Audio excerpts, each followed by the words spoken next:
All right, so here's another example where we're solving what looks to be a pretty straightforward trigonometric equation. In this case, cotangent theta equals -2/3. And again, we're looking for solutions in the interval from 0 to 2 pi. Now, in a previous video, I found solutions to an equation like this using the unit circle. In fact, I can flip over to that here. So, previous example, I had cotangent theta equals -square root of 3, and that does correspond to angles that are given on a standard unit circle here. Now, the difference in this problem is you're not going to see the ratio -2/3 as your x over y, looking at coordinates on the standard unit circle, those angles that are usually labeled. So we have to approach this a different way, and that's to use a calculator. So if I want to get rid of the cotangent function here, I want to solve for theta by itself, then the way to get rid of that is to apply the inverse cotangent function to both sides of this equation. Now, I say that. So I'm planning on using this calculator here. I'm going to use the built-in Windows calculator so you can watch what I'm doing. There's no inverse cotangent function here. There's inverse tangent. There's not an inverse cotangent on a standard calculator. So actually, guys, I'm going to change my approach. If I can't use inverse cotangent on a calculator, then it's, okay, what else can we do? So you could apply a reciprocal relationship. Again, let me draw a comparison to a previous example video where I took secant and then I said, well, it's kind of easier for me to think about this in terms of cosine, so I took the reciprocal of both sides. I'm going to do the same thing here. So if cotangent theta equals -2/3, then tangent, the reciprocal function, is equal to -3/2. Just flip it.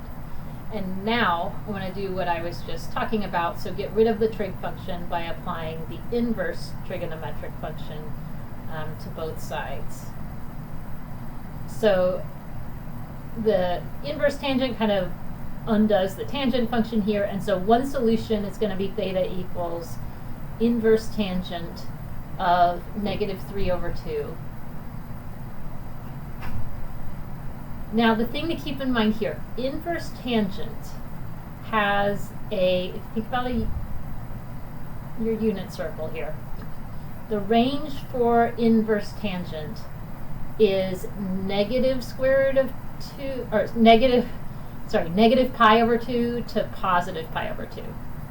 Here's pi/2, -pi/2 down here. So when we use the inverse tangent function on the calculator, it's going to give us one solution that lies in that interval from -pi/2 to +pi/2.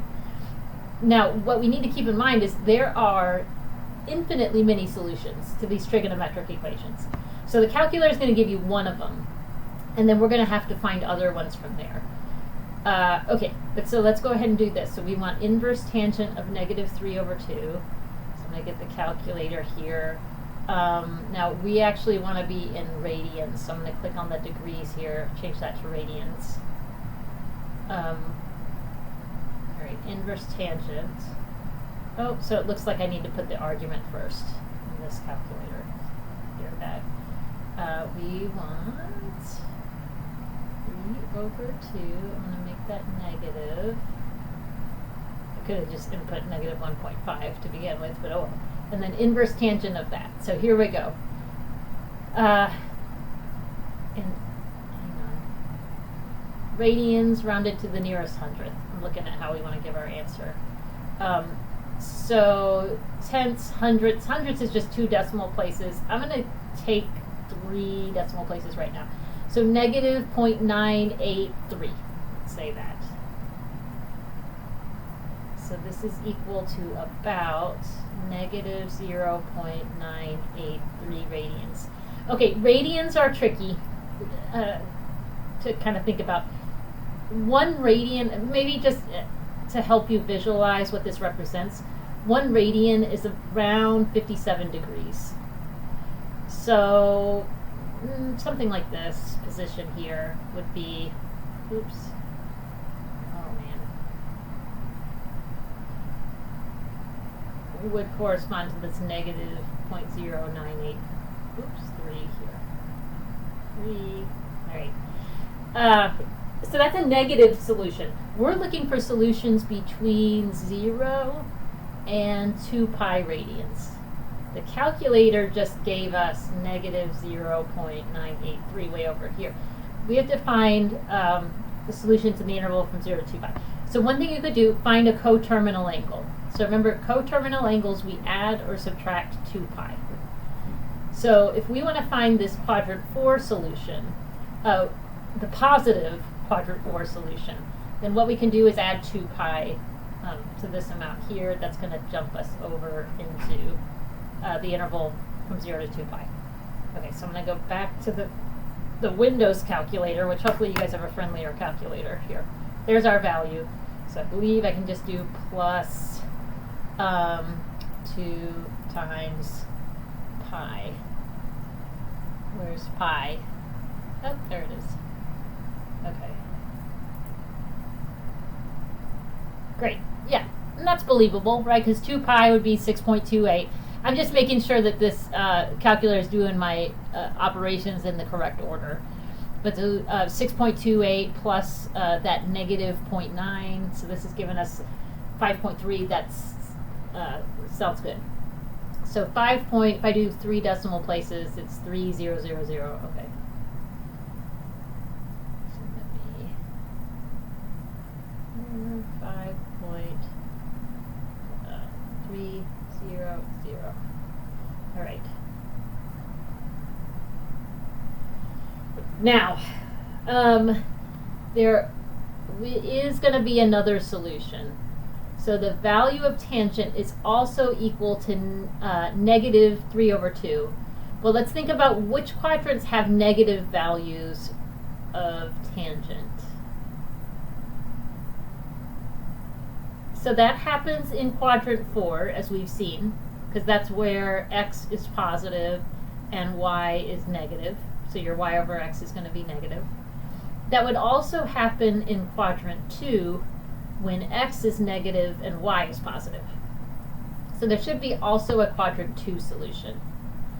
And to find that, there's a couple of ways you could do that, but one way to do it is to use reference angles. So the solution in quadrant 2 is going to have the same reference angle that we have for this solution here. So the reference angle here is the 0.983. Remember, reference angles are always taken to be positive. So that's why I'm making it positive 0.983. If we pick that angle up and set it down over here in quadrant 2 as a reference angle, so this is 0.983, then to find, let me use the highlighter show up better. To find this angle here, the quadrant 2 solution, which I'll call theta 2, we would want to do pi radians minus this chunk here. So to find the quadrant 2 solution, I'm suggesting we take pi radians, that's the 180 degrees, and then subtract that reference angle 0.983. And so the result there, well, let's see. So pi, I better clear this. Pi minus 0.983, 2.159. Right, so there's a quadrant 2 solution. 159. Which would be in quadrant 2, right? Because pi is 3.14 radians. So pi over 2 is about 1.57. This is between those. So it's just nice to verify, okay, is what I found actually in quadrant 2, so make sure that you did your computations correctly. And yes, it is. So 2.159 for that quadrant 2 solution. These are our two solutions between 0 and 2 pi. Now it's supposed to be rounded to the nearest hundredth, so that's 2 decimal places. So if I were putting this into Alex, I would do so this would round to 2.2 radians and 5.3 radians for our two solutions.